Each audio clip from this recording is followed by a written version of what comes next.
मैं आपका साथी यदुवीर सोलंकी। कैसे हो आप लोग? पढ़ाई कैसी चल रही है? तो अभी आप पढ़ने जा रहे हो दुनिया का सबसे सरल सब्जेक्ट। हाँ जी, यही सब्जेक्ट है जो सरल है, राजस्थान का इतिहास। ऐसा आप सोचा करें कि ये सब्जेक्ट सरल है और इसी आधार पर आप यहाँ पढ़ाई करें और घर पर रिवीजन करें।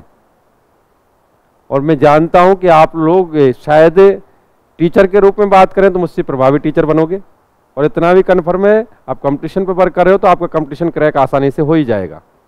ठीक, हिस्ट्री कल्चर के कभी क्वेश्चन गलत जाते ही नहीं है, कभी भी क्वेश्चन गलत नहीं जाते हैं। पहली बात तो क्वेश्चन सरल आते हैं, और दूसरी बात कि क्वेश्चन बड़ी संख्या में आते हैं। तीसरी बात, सभी आसानी से आंसर दे देते हैं। ठीक है, तो आप लोग आसानी से आंसर दे देंगे क्योंकि इसमें कुछ नहीं है जी, डेड जी के है, और डेड जी के में तो आप जानते हो इसको एक बार याद रखना पड़ता है। यहाँ इमेज बनाओ, स्क्रिप्ट के माध्यम से पढ़ो और दिमाग में फिट कर लो और आप आसानी से आंसर दे देंगे। बाकी की आपका एग्जाम होगा उससे पूर्व मैं आपकी प्रैक्टिस भी करवाऊंगा ऑब्जेक्ट टाइप, और मेरा मानना है कि जो प्रैक्टिस कराई जाएगी उससे ही क्वेश्चन आपका आ जाएगा। बाकी थ्योरी पढ़ना जरूरी है। अभी ध्यान से सुने, इसी सब्जेक्ट में आपका एक टॉपिक रन कर रहा था विगत क्लास में, बहुत ही अच्छा टॉपिक, मेवाड़ का इतिहास। मेवाड़ का इतिहास, और इस मेवाड़ के इतिहास के अंतर्गत भी हम सिसोदिया वंश पढ़ा रहे थे, और सिसोदिया वंश के अंतर्गत भी हम जो शासक पढ़ा रहे थे वो एक प्रभावी शासक राणा कुंभा। कौन सा? राणा कुंभा, या इसे कुंभकर्ण के नाम से भी जाना गया। राणा कुंभा, ध्यान से सुनना, बहुत सारे अच्छे क्वेश्चन इससे बनते हैं और एग्जामों में लगभग इससे क्वेश्चन आता ही आता है। ठीक भाई, शासनकाल 1433 से 1468, यही शासनकाल मैंने विगत क्लास में बताया था। मैंने राणा कुंभा के संदर्भ में कुछ जानकारी आपसे शेयर की थी। जैसे कि आपने विगत क्लास में जाना कि राणा कुंभा जब शासक बना तो मेवाड़ विकट स्थितियों से जूझ रहा था, कठिनाइयों से जूझ रहा था, क्योंकि इससे पूर्व जो शासक था, राणा कुंभा के पिता जो हुए मोकल, वो इतने प्रभावी शासक नहीं थे। मोकल के समय मेवाड़ को क्षति हुई, निश्चित रूप से सामंतों में असंतोष व्याप्त हुआ था। सीमांत शत्रु मेवाड़ पर अधिकार करना चाहते थे और आंतरिक कलेश भी उत्पन्न हो गए थे, और इन्हीं परिस्थितियों के बीच मोकल की हत्या कर दी गई। मोकल की हत्या किसने की? चाचा मेरा ने। ठीक भाई, लेकिन जब राणा कुंभा शासक बना तो इसने प्रारंभिक दौर में ही कठोर नीति अपनाई और अपने पिता के हत्यारों को मारकर उनकी हत्या का बदला लिया। मैंने बताया भी था आपको कि कुंभा जब शासक बना तो इसके सामने 3 कठिनाइयां थी प्रमुख रूप से। एक, पहली कठिनाई, मेवाड़ में गुटबाजी हावी हो गई थी। मेवाड़ 2 गुटों में बट गया था, एक तो चाचा मेरा और महपा पवार का गुट था, और एक कुंभा के समर्थकों का गुट था। नेक्स्ट कठिनाई थी, सामंत स्वतंत्र होकर के अव्यवस्था का लाभ उठाकर सामंत स्वतंत्र होना चाहते थे। और तीसरी थी, नागौर, मालवा, गुजरात के मुस्लिम शासक मेवाड़ पर अधिकार करना चाहते थे। इनमें कुछ आंतरिक समस्याएं, कुछ बाह्य समस्याएं। आंतरिक समस्याओं के तहत जो प्रारंभिक 2 समस्याएं वो आंतरिक समस्याएं हैं, और अंतिम रूप से जो समस्या थी वो बाह्य समस्या थी। कल मैंने आपको बता भी दिया था कि इस राणा कुंभा ने शासक बनने के बाद आंतरिक समस्याओं से छुटकारा कैसे पाया। इसने अपने शत्रु चाचा मेरा को मरवाया, और महपा पवार कहां भाग गया था? मांडू। इसी क्रम में थोड़ा सा इसको नुकसान भी हुआ था, क्योंकि राव रणमल जो यहाँ पर पहले से ही स्थापित था, वो अपनी कुटिल नीतियां यहाँ पे लागू कर रहा था। उसी क्रम में उसने राघव देव की हत्या करवा दी थी। लेकिन इसी बीच कुंवरचूड़ा का यहाँ आगमन होता है मेवाड़ में, और कुंवरचूड़ा के द्वारा ही बहारमली को मिला लिया जाता है, जो कि राव रणमल की प्रेम का थी, और बहारमली के माध्यम से ही राव रणमल की भी हत्या कर दी जाती। मैंने ये भी बताया था कि राव रणमल की हत्या कर दी जाती है। उस राव रणमल का पुत्र राव जोधा, चूंकि कुंवरचूड़ा का मंडोर पर अधिकार हो गया था, तो राव जोधा को भागना पड़ा था, और राव जोधा ने भाग करके शरण ली थी कावनी गांव बीकानेर में। उसके बाद राव जोधा ने लगातार इस मंडोर पर पुनः अधिकार करने का प्रयास भी किया था। आप जब मारवाड़ पढ़ोगे, एक लोक देवता हड़बू जी पढ़ोगे, उस समय भी उल्लेख होगा कि हड़बू जी ने मंडोर पर अधिकार कर सके इसके लिए आशीर्वाद दिया था रावजोधा को। और जब रावजोधा का मंडोर पर अधिकार हो गया था तो हड़बू जी को उसने बैलगाड़ी भेंट में दी थी। ठीक भाई, ये बाद में चलती रहेंगी बातें, लेकिन अभी यहाँ तक आप पढ़ा आपने, आंतरिक समस्याओं से निपटारा पा लिया, छुटकारा पा लिया। अब राणा कुंभा के संदर्भ में आप बाह्य समस्या जो थी, जो शत्रु थे, सीमांत शत्रु, उनसे किस प्रकार निपटा जाता है, उसी क्रम में एक युद्ध पढ़ा जाता है, सारंगपुर का युद्ध।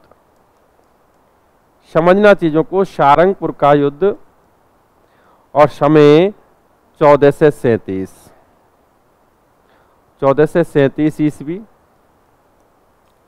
इस युद्ध में एक तरफ कौन, राणा कुंभा, और दूसरी तरफ कौन, महमूद खिलजी फर्स्ट।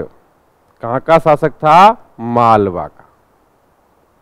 कहां का शासक था, मालवा का। ठीक भाई,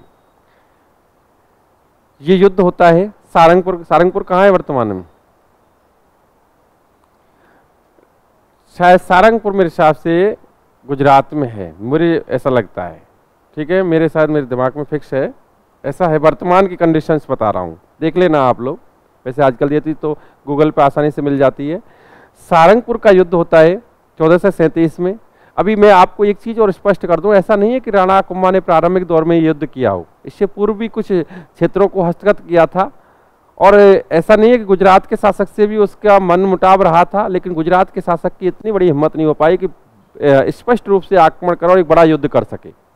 ठीक, लेकिन एक बड़े युद्ध के रूप में पढ़ा जाता है सारंगपुर का युद्ध 1437 में। एक तरफ तो इसमें मालवा का शासक, मालवा एक बड़ी रियासत, सीमांत रियासत, मुस्लिम शासक, दोनों ही शासकों में बड़ा वैमनस्य था, और इसी क्रम में ये युद्ध होता है। ठीक भाई, युद्ध के अगर हम कारणों का आकलन करें तो इसमें तो कई सारे कारण आते हैं, कई सारे कारणों का उल्लेख होता है। क्योंकि आपको बता दें कि इससे पूर्व, महमूद खिलजी फर्स्ट से पूर्व, मालवा पर अधिकार था होशंग शाह का, अलप खां गोरी। उसके बाद होशंग शाह के बाद शासक बन था, ये तो एक वहां का सेनापति था महमूद खिलजी फर्स्ट, ये शासक बन बैठा, और उसका पुत्र था उमर खां, वो इस कुंभा की शरण में आ गया था और उसी क्रम में उसके सहयोग किया था। बाकी की ऐसे कई लॉजिक हैं, और असली लॉजिक तो क्या है, बेमनस्य सीमांत शत्रु होना। ये पहले से ही ये दुश्मनी चलती आ रही थी। अभी यहां देखिए, कुंभा इस महमूद खिलजी फर्स्ट को बुरी तरह से इस युद्ध में पराजित करता है, बुरी तरह से हराता है, और राणा कुंभा इस महमूद खिलजी फर्स्ट को बंदी बना लेता है और लगभग 6 माह तक बंदी बनाकर इसे बाद में रिहा कर देता। तो देखो, आपके लिए क्वेश्चन क्या बना, सारंगपुर का युद्ध कब हुआ, किस किस के मध्य हुआ, विजय किसको मिली, किस युद्ध में विजय प्राप्त, किस युद्ध में संघर्ष के दौरान राणा कुंभा ने महमूद खिलजी फर्स्ट को बंदी बना लिया था, सारंगपुर के युद्ध। बंदी बना लिया और 6 महीने तक बंदी बना के रखा, और उसके बाद जा छोड़ा। ठीक भाई, और आपको स्पष्ट कर दूं, इसी मालवा विजय के उपलक्ष्य में, इसी मालवा विजय के उपलक्ष्य में, अभी देखो ये पॉइंट तो लिखा दूंगा मैं कि ये कौन को विजय मिली, कैसे मिली, इसका मैं यहां अभी डाटा लिखाऊंगा, लेकिन ये ध्यान रखना, मालवा विजय के उपलक्ष्य में पहली बात तो मैं युद्धों को लगभग इसी प्रकार लिखाता हूं, जो निर्णायक युद्ध हैं वो इसी प्रकार लिखाए जाते हैं मेरे द्वारा, और ये ध्यान रखना जो ऊपर लिखाया जाता है वो उसको विजय मिली। ठीक भाई, ये बात दिमाग में ऑटोमेटिक बिठा के रखना, जितने भी युद्ध हैं लगभग इसी प्रकार लिखाऊंगा। यहां देखें, मालवा विजय के उपलक्ष्य में, उपलक्ष्य ऐसे लिखते हैं, उपलक्ष्य में राणा कुंभा ने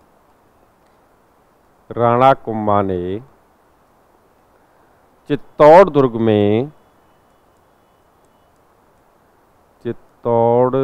में विजय स्तंभ का निर्माण करवाया,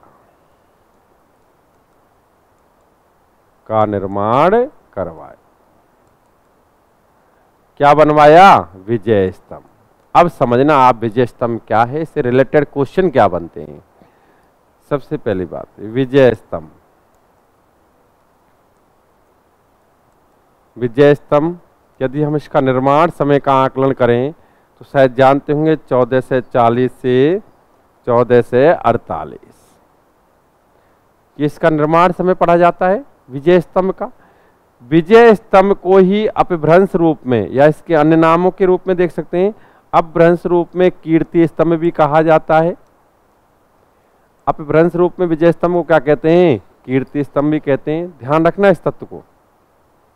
हम पहली बात स्पष्ट एक और कर दें कि कीर्ति स्तंभ नाम से एक्चुअली जैन कीर्ति स्तंभ नाम से इसी चित्तौड़ दुर्ग में एक अन्य कीर्ति स्तंभ भी है जिसका उल्लेख मैं अभी करूंगा। वैसे मैं चित्तौड़ दुर्ग कई बार गया हूं तो मैंने तो देखा है। इस विजय स्तंभ पे तो हम ऊपर भी चढ़े हैं। पहले इस पे ऊपर चढ़ना होता था लेकिन अभी बंद है, वो अभी स्टॉप है प्रोसेस। बाकी की जैन कीर्ति स्तंभ पे कभी भी चढ़ने का वो नहीं था, उस पर तो स्टॉप ही था। ठीक भाई, ये सुरक्षा के कारण हो सकते हैं। कीर्ति स्तंभ कहा गया, इसको आप कह सकते हैं इसे गरुड़ स्तंभ कहा गया, इसे विष्णु स्तंभ कहा गया या विष्णु ध्वज भी मिलता है, विष्णु स्तंभ भी कहा गया। एक्चुअली इसके ये नाम पढ़ने का कारण था क्योंकि कुंभा विष्णु का परम भक्त था और ये विजय स्तंभ विष्णु भगवान को ही समर्पित है। ये भी क्वेश्चन कभी बनता है कि विजय स्तंभ किसको समर्पित है, तो विष्णु भगवान को, वो मैं लिखा भी दूंगा। और विष्णु का वाहन क्या होता है? गरुड़, इसीलिए इसे गरुड़ स्तंभ या विष्णु स्तंभ भी कहा गया। इसे मूर्तियों का अजायब घर कहा गया। आप में से कोई गया है बंदा यहां? तो आपने देखा होगा इसके चारों ओर मूर्तियां लगी हुई हैं हिंदी देव देवताओं की, अंदर भी लगी हुई हैं चारों ओर। हाँ, अजायब घर कहा गया। इसे मूर्ति कला का विश्वकोश कहा गया।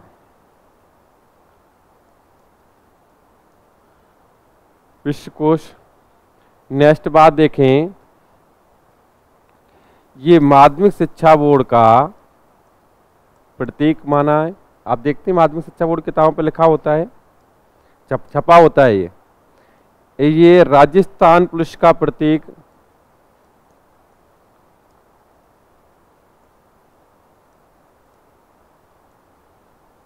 नेक्स्ट बात करें, कलाविद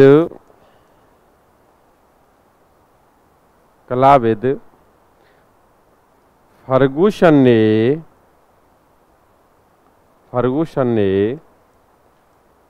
इसकी तुलना, किसकी तुलना? विजय स्तंभ की तुलना रोम के टार्जन से की। रोम के टार्जन से की और कर्नल टोड ने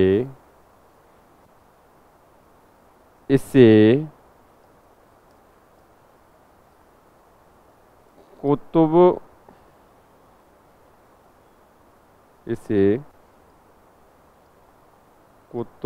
मीनार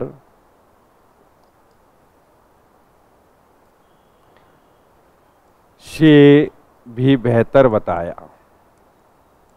कुतुब मीनार से बेहतर बताया। किसने बताया? Colonel Tod. आप विजय स्तंभ पढ़ रहे हो जिसका निर्माण राणा कुम्मा ने चित्तौड़ दुर्ग में करवाया और राणा कुम्मा ने इस विजय स्तंभ का निर्माण मालवा विजय के उपलक्ष्य में करवाया था। मालवा विजय के संदर्भ में चर्चा हो चुकी है, उस पर पॉइंट मुझे लिखाना भी है। अभी आप विजय स्तंभ के संदर्भ में आपको सामान्य सी बातें बताई गई। फर्गुसन ने इसकी तुलना रोम के टार्जन से की और कर्नल टोड ने इसे कुतुब मीनार से बेहतर बताया। आपकी हिंदी ग्रंथ अकादमी किताब में लिखा होता है। ठीक भाई, बेहतर बताया, इसे ध्यान रखना। नेक्स्ट बात करें तो ये समर्पित किसको है? विजय स्तंभ, उससे रिलेटेड ही पॉइंट पढ़ रहे हो आप। समर्पित है भगवान विष्णु को। मैंने अभी थोड़ी देर पहले ही बताया था कुंभा भगवान विष्णु का परम भक्त था। ठीक भाई, नेक्स्ट बात करें तो इसकी ऊंचाई कितनी है? ऊंचाई तो पता होगा सबको, नहीं पता? ऊंचाई है 122 फीट। अगर हम देखो चौड़ाई की बात करें, चौड़ाई तो अधिकतम, अधिकतम यानी आप जब ऊपर की तरफ देखते हो इसको तो ऊपर चौड़ाई कम होती चली जाती है, ठीक भाई। लेकिन नीचे की यानी अधिकतम का मतलब होता है नीचे नीचे जो अधिकतम होगी, अधिकतम 30 फीट। कितनी? 30 फीट। नेक्स्ट बात करें, इसमें मंजिल कितनी है? मंजिल है इसमें 9। इसकी तीसरी मंजिल पर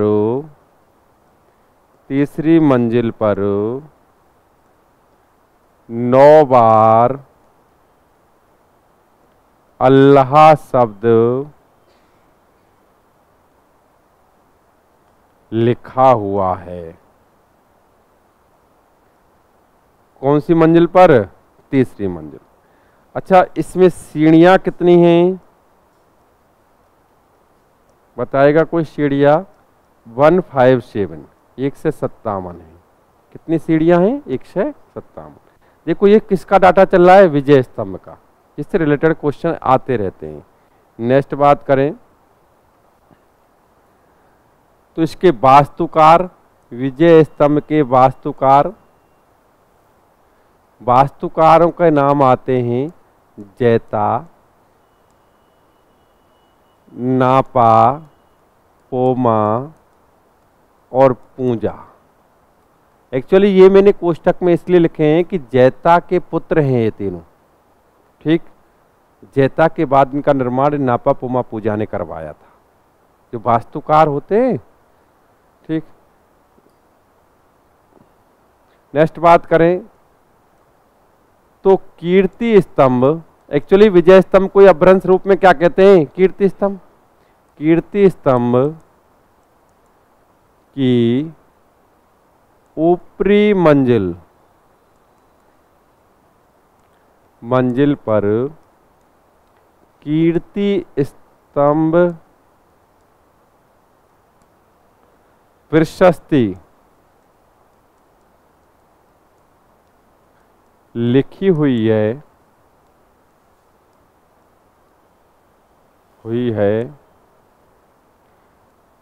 कीर्ति स्तंभ प्रशस्ति के रचनाकार कौन हुए? स्तंभ प्रशस्ति के रचयिता बताएगा मुझे कोई? के रचयिता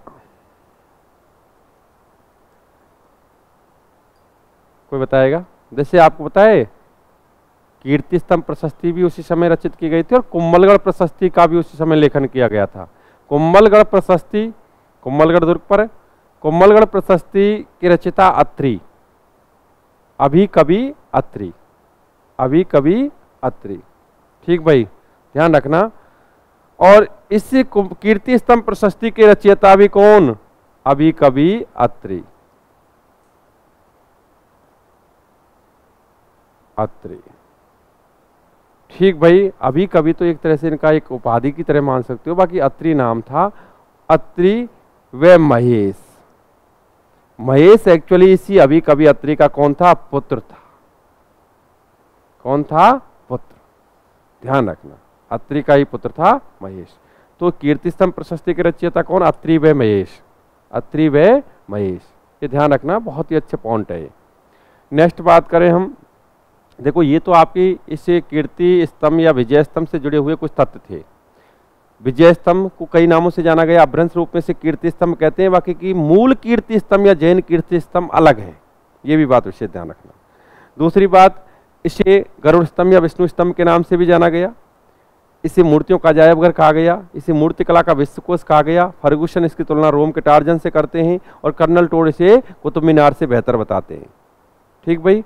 इसकी ऊंचाई 122 फीट भगवान विष्णु को समर्पित है और इसकी सीढ़ियों की संख्या 157, इसकी अधिकतम चौड़ाई 30 फीट और इसके अलावा इसमें मंजिल कितनी? 9।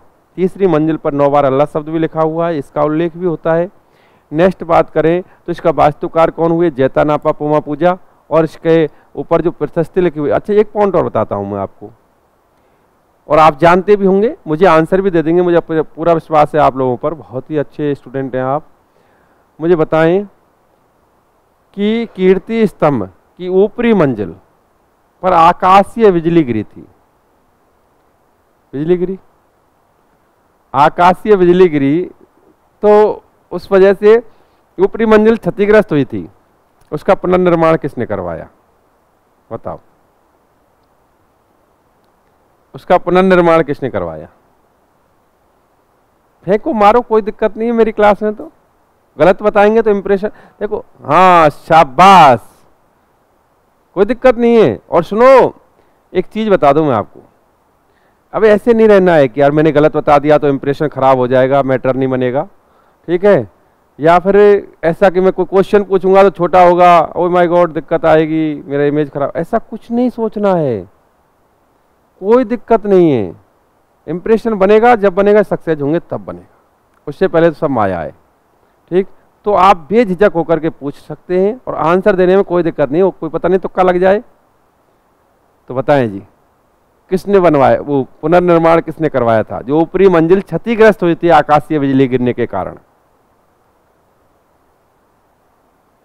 चलो मैं क्लू दे देता हूं आपको। क्लू है कि वही शासक, मेवाड़ का वही शासक 1857 क्रांति के समय भी था।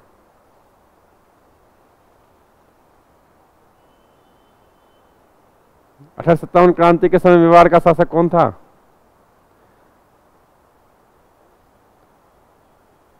स्वरूप सिंह। अर्थात इसका पुनर्निर्माण देखो, मैं लिख देता हूं वाले ही, आकाशीय बिजली, ये नोट ले देता हूं, आकाशीय बिजली गिरने के कारण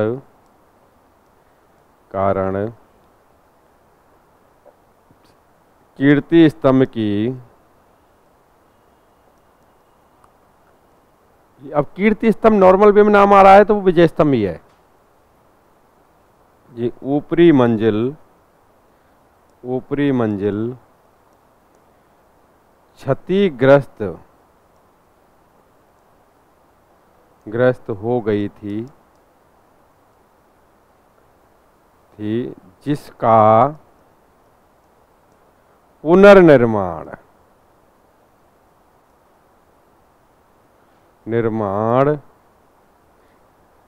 मेवाड़ के शासक स्वरूप सिंह ने करवाया था।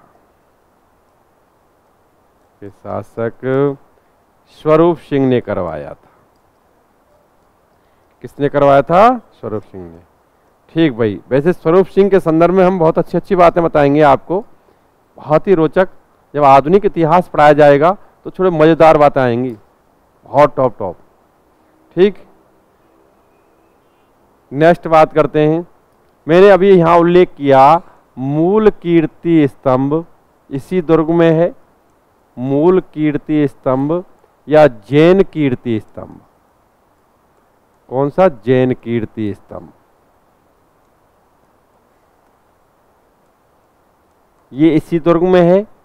इसका हम बात करें तो निर्माता के रूप में नाम आता है जैन मुनि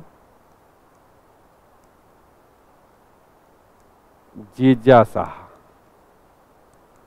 और ये निर्माण करवाया 11वीं सदी में। आप देखते हैं कीर्ति विजय स्तंभ का निर्माण तो हुआ कब? 15वीं सदी में, लेकिन इसका निर्माण 11वीं सदी में। और ये समर्पित कौन को है? समर्पित है किसको? जैन तीर्थंकर आदिनाथ को। ठीक भाई, आदिनाथ को। नेक्स्ट, इसमें मंजिल कितनी है?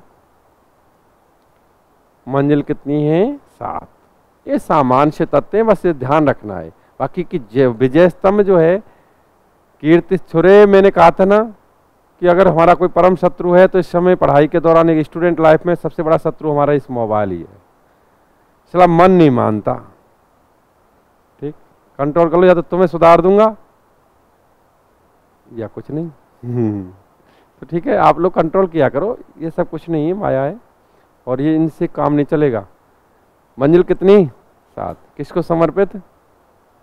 ठीक, मैंने अभी बताया कि इसी दुर्ग में विजय स्तंभ है, इसी दुर्ग में कीर्ति स्तंभ है। विजय स्तंभ को अपभ्रंश रूप में कीर्ति स्तंभ कहते हैं, लेकिन मूल कीर्ति स्तंभ अलग है, जैन कीर्ति स्तंभ अलग है, जिसके संदर्भ में इसी प्रकार का डाटा आएगा और यही क्वेश्चन बनने की संभावना बनती है, बाकी कि विजय स्तंभ से क्वेश्चन पूछा जाता है। ठीक भाई, आगे बढ़ते हैं। राणा कुंभा, देखो राणा कुंभा के संदर्भ में ही बात हो रही है। ये तो विजय स्तंभ आया, हाँ 1949 में 1949 में डाक टिकट जारी हुआ था विजय स्तंभ पर। ठीक, इस पर अच्छा मैं एक क्वेश्चन और इसको और बेहतर कर देता हूं कि राजस्थान की प्रथम इमारत, राजस्थान की फर्स्ट इमारत जिस पर भारतीय डाक विभाग ने डाक टिकट जारी किया था, तो आंसर आता है विजय स्तंभ 1949 1949 में। ठीक भाई, ये ध्यान रखना। वैसे राजस्थान के किस शहर की सर्वाधिक इमारतों पर डाक टिकट जारी हुए हैं? सर्वाधिक डाक टिकट जारी हुए हैं जयपुर। कॉमन सेंस का क्वेश्चन है। ठीक, अभी ध्यान से सुने, मैंने आपको डाटा लिखाया था विजय स्तंभ के बाद, उसमें क्या लिखाया है मैंने? अभी राणा कुंभा की बहुत सारी उपलब्धियां हैं, इसे कलम कला कटार की त्रिवेणी कहा गया है, इसका साहित्य में योगदान, बेहतरीन क्वेश्चन आए हैं इसके। आपको पता हो पटवार में एक क्वेश्चन आया था कि संगीत राज ग्रंथ का नाम सुना होगा, इसकी रचना कितने भागों में की गई? ठीक, बहुत सही आंसर है ये। अच्छा मैं एक और क्वेश्चन पूछता हूं, राणा कुंभा के सबसे बड़े संगीत ग्रंथ का नाम बताइए।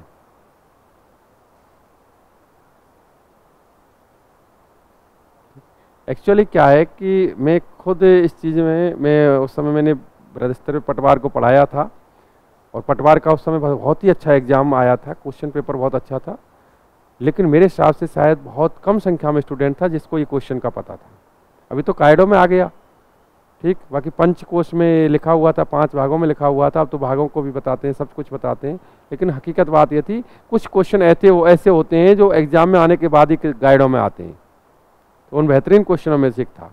और सबसे बड़ा ग्रंथ संगीत ग्रंथ है राणा कुंभा का, संगीत राज ही है। ठीक, अच्छा अब मैं एक और पूछ लेता हूँ, राणा सांगा के एक ग्रंथ कामराज रति सागर की रचना कितने भागों में की गई?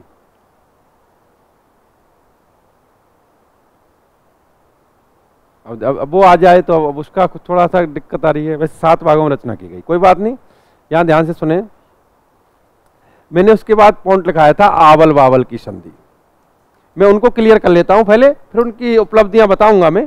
आवल बावल की संधि, आवल बावल की संधि ये क्या है इसको समझ लो, और एक चंपानेर की संधि। ठीक, इनके बाद में इसकी उपलब्धियों को बताऊंगा, कुंभा की उपलब्धियों को। और समय मैंने बताया 14 से 53, 14 से 52 53 का समय निर्धारित है ये, 14 से 52 53, बाकी अधिकांश से 14 से 53 लिखा हुआ है। ठीक, अब ये क्या मैटर है मैं बता दूं। देखो मेवाड़ रियासत, मेवाड़ रियासत का शासक कौन? राणा कुंभा। यहां कोई दिक्कत नहीं। इधर समकालीन रियासत मारवाड़, और मारवाड़ का शासक राव जोधा। कौन? राव जोधा।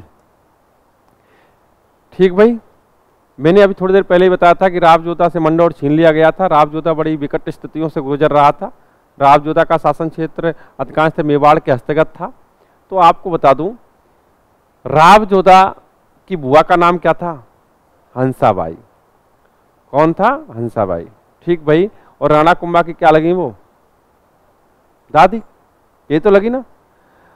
हंसाबाई ने हस्तक्षेप किया, हंसाबाई के इन्वॉल्वेशन की वजह से या हंसाबाई के कहने पर राणा कुंभा ने, क्योंकि राणा कुंभा मेवाड़ में तो थी हंसाबाई, हंसाबाई कहने पर राणा कुंभा ने राव जोधा से समझौता किया, या हो सकता है कि राणा कुंभा और राव जोधा के मध्य समझौता हुआ, और वही समझौता क्या कहलाता है? आवल बावल की।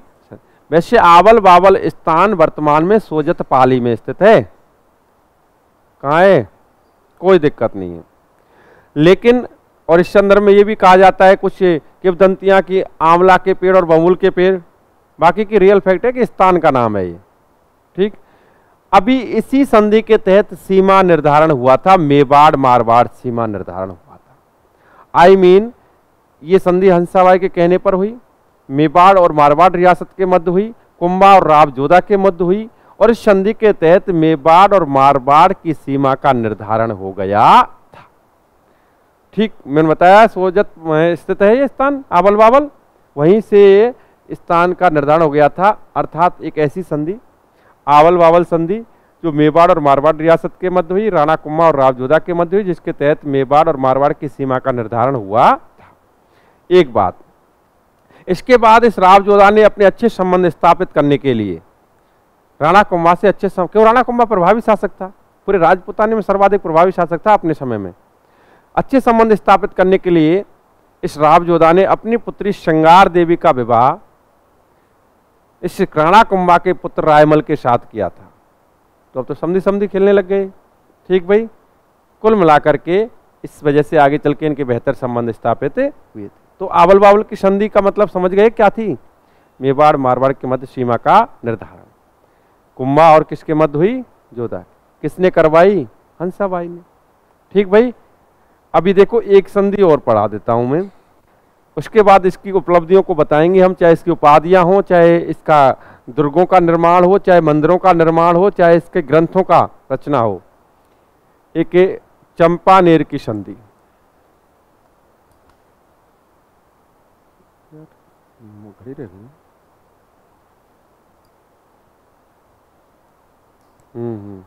चंपानेर की संधि। आज देखो चंपानेर की संधि क्या है, समय बताया था 1456। ये भी बड़ा रोचक है।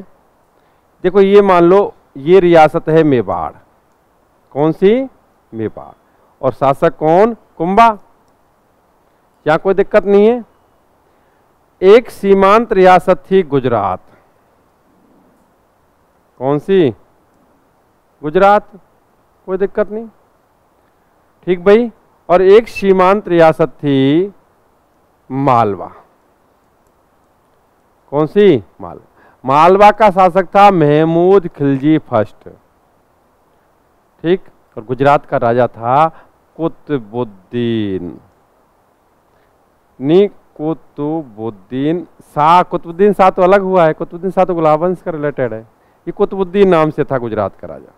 ठीक भाई, मैंने आपको पहले ही स्पष्ट कर दिया था कि मालवा और गुजरात रियासतें मेवाड़ की शत्रु रियासतें थी। मैंने ये बताया कि गुजरात का राजा भी इस पे अधिकार करना चाहता था, लेकिन इसकी हिम्मत नहीं हो पा रही थी। छुटपुट संघर्षों में इसको मात भी मिली थी। इधर मालवा के शासक को तो 6 महीने बंदी बना के रखा था, ये तो खूब ठोक पीट के भेजा था। ठीक भाई, तो कोई दिक्कत ही नहीं है। अभी देखो यही जो समझौता हुआ चंपानेर की, चंपानेर कहाँ है, गुजरात में है। ये जो समझौता हुआ, चंपानेर की संधि हुई, इन दोनों के मध्य हुई। मालवा के शासक महमूद खिलजी फर्स्ट और गुजरात के शासक कुतुबुद्दीन के मध्य। दोनों की मुलाकात हुई चंपानेर नामक स्थान पर, दोनों बैठ गए आमने सामने। अब चूंकि वहां पर जो वार्ता हो रही है वही वार्ता चंपानेर की संधि कहला रही है। बैठ गए जी, इन दोनों ने विचार किया कि यार हम आक्रमण करते हैं मेवाड़ पर, कुंभा हमें पीट देता है, तू आक्रमण करता है तुझे पीट देता है। ठीक, कई बार ठुक पीट चुके हैं हम, यार ऐसा क्या किया जाए कि इसको हरा सकें। दोनों ने कहा यार ऐसा करते हैं, हम दोनों मिल करके एक साथ एक समय पर आक्रमण करते हैं। यार एक साथ एक समय पर आक्रमण करेंगे तो कुंभा कहाँ हमें झेल पाएगा। यानी एक साथ एक समय पे तू तेरी तरफ से आक्रमण कर, फिक्स डे निर्धारित करेंगे कि आक्रमण कर, और तेरी तरफ से तू आक्रमण कर। 2 मोर्चों पर कुंभा स्थिति को संभाल नहीं पाएगा। भाई इधर लड़ने आया इधर। अभी देखो आप नॉर्मली सोचो, अभी हमारे भारत के शत्रुओं के रूप में थोड़ा सा देखा जाता है तो पाकिस्तान या चीन चाइना को देखा जाता है। वैसे कि मैं इस चीज से तथ्य से परे हूँ, बाकी की जो परंपरागत रूप से देखा जा रहा है। और दोनों मोर्चों पर अगर हमारे संघर्ष छिड़ जाए तो कठिनाइयां तो उत्पन्न होंगी थोड़ी बहुत। ठीक भाई, वही कंडीशंस यहाँ है। बाकी कि भारत इतना सक्षम है कि वो आराम से निपट लेगा कठिनाइयों से, वो बात अलग है। तो यहाँ आप देखें तो यहां इन दोनों ने सोचा कि तू तेरी तरफ से करियो और मैं मेरी तरफ से करूंगा। आई मीन तेरी तरफ से तू आक्रमण कर और मेरी तरफ से मैं करता हूं, और दोनों एक साथ आक्रमण करेंगे। दोनों मोर्चों पर कुंभा सामना नहीं कर पाएगा और बुरी तरह से हार जाएगा। और बुरी तरह से हार जाएगा तो तेरी तरफ का मेवाड़ तू ले लेना, मेरी तरफ का मेवाड़ मैं ले लूंगा। ओके, डील डन हो गया जी, ये चंपानेर संधि। इसी क्रम में आगे चल के आप जब पढ़ते हो तो इनके आक्रमण होते हैं 1457 में। दोनों ही एक साथ आक्रमण करते हैं और राणा कुंभा दोनों ही मोर्चों पर दोनों को ही बुरी तरह से पराजित करता है। बेटा ठोकने का काम कम करो, ठीक है, पराजित करता है और दोनों का जो प्रारूप था वो विफल हो जाता है। अर्थात संधि तो हुई लेकिन रिजल्ट्स नहीं निकले। तो चंपानेर की संधि में पढ़ना क्या होता है? चंपानेर की संधि मालवा के शासक महमूद खिलजी फर्स्ट और गुजरात के शासक कुतुबुद्दीन के मध्य राणा कुंभा के विरुद्ध, किसके विरुद्ध हुई? बस ये ध्यान रखना, बाकी की बता दिया कि क्या हुआ था। ठीक भाई, अब इसकी उपलब्धियों की बात की जाए, राणा कुंभा की उपलब्धियां, जिसमें आप हम सबसे पहले संगीत ग्रंथों की रचना करते बात कर लेते हैं। ठीक, लिखाना है, क्या हो गया? कहाँ है? अच्छा अच्छा, तो आप नोट कर लो, नोट कर लो, मैं बोल देता हूं, इसको बोल देता हूं पहले। आप तो देखो, अरे तरीका लिखो, आप सारंगपुर का युद्ध लिखो, इसमें नीचे बोलूंगा मैं, लिखाऊंगा सारंगपुर का युद्ध लिखो, ऐसे सेम ऐसे लिख लो जैसे लिख रहा है। आप तो नोट कर लो, फिर मैं नीचे लिखाता हूं।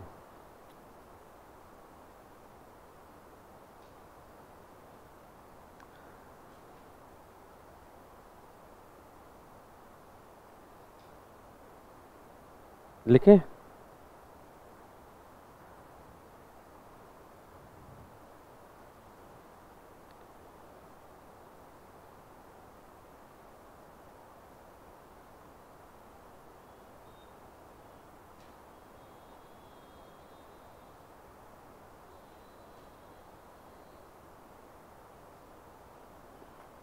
लिखें भाई।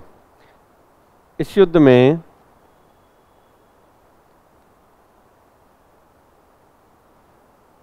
राणा कुंभा ने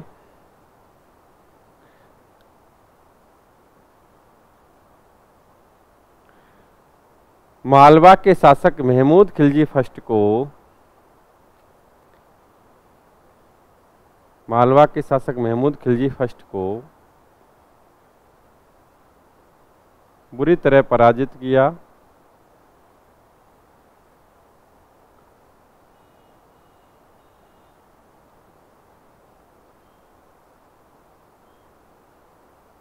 पराजित कर, एक मिनट, बुरी तरह पराजित कर बंदी बना लिया।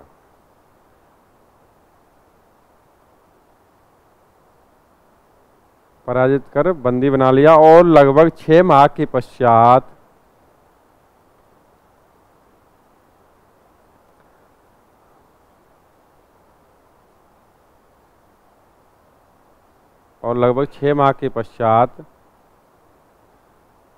कुंभा ने महमूद खिलजी फर्स्ट को रिहा कर दिया। ठीक भाई, ये थोड़ा सा ध्यान रखना है।